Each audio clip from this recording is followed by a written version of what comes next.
നമ്മുടെ ഭാഷയൊക്കെ അന്ന് കോഴിക്കോട് ആണ് നമ്മുടെ ആ ആ ഭാഷ കുറച്ചുകൂടി ഈ കഥാപ്രസംഗത്തിന് കുറച്ചുകൂടി നല്ല ഭാഷ വേണമല്ലോ. അല്ല അച്ചടി ഭാഷ അയ്യോ എന്ന് വെച്ചാൽ കോഴിക്കോട് ഭാഷ മോശത്തല്ല. അതല്ല എന്നാലും അല്ല നല്ല ഇതൊരു ഞങ്ങള് അച്ചടി ഭാഷ ഞങ്ങളൊരു പോലത്തെ. കൊളോക്കിയലായിട്ട് അതെ അതെ കോഴിക്കോടിലെ സംസാരമാണ് എപ്പോഴും. അതെ അപ്പൊ അതെ. അത് ഇതിലേക്ക് മാറാനൊരു ഉം, എനിക്ക് കുറച്ച് ഉം, സമയം എടുത്തു. ഉം.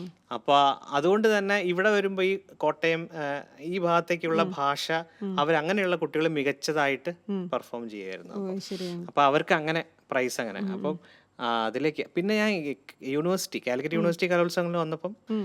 7 വർഷം കാലിക്കറ്റ് യൂണിവേഴ്സിറ്റിയിൽ ആ, വിന്നറായിരുന്നു ഞാൻ. പിന്നതായിരുന്നു അത് കഥാപ്രസംഗത്തില്. തന്നെ. ഓ അത് ഭയങ്കര ഒരു അപ്പൊ അങ്ങനെ പക്ഷെ അതിലും എന്റെ പാഷൻ എന്ന് പറയുന്നത് അതിലെ പാട്ടുകളായിരുന്നു ഉം, എന്റെ. ഉം, ഉം.